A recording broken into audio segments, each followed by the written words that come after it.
ما از استاد خورشید عطاالله خواهش میکنم که به قیچی نشرش کنین و من از زمین تا آسمان منتظر میشم.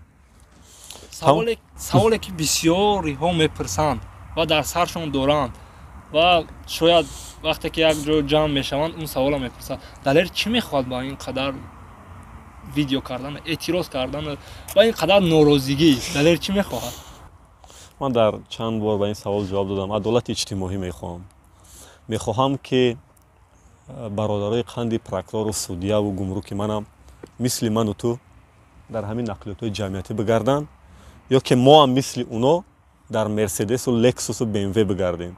یعنی عدالت اجتماعی در این ملت در این کشور برقرار شود.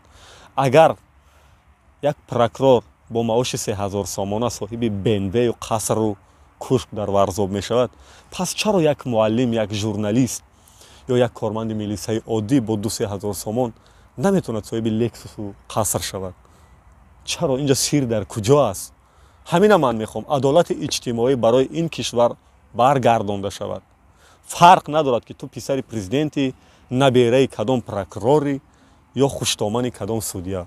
همه در یک زندگی داشته باشد که امروز پرزیدنت کشور اگر آش میخورد، در دوردستترین دهه پنجم یک دهقان باید آش خورد.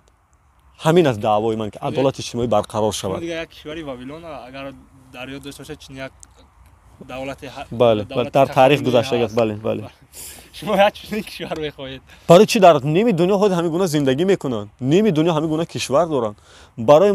برای چی تا حال ما خانم آلمان مرکل مثال میزنه میگن که نه ما آلمان نمیشویم. چرا ما باید آلمان نشویم؟ چرا نمونه قیاس برای ما همیشه افغانستان باشد؟ آخه برادرای خون جان ما، ولی برای چه همیشه این کشور جنگ زده را ما قیاس بیاریم؟ چرا ما خودمون برابر با آلمان نکنیم که از لحاظ حدود از ما یک 2 مرتبه بزرگتر است؟ تمام.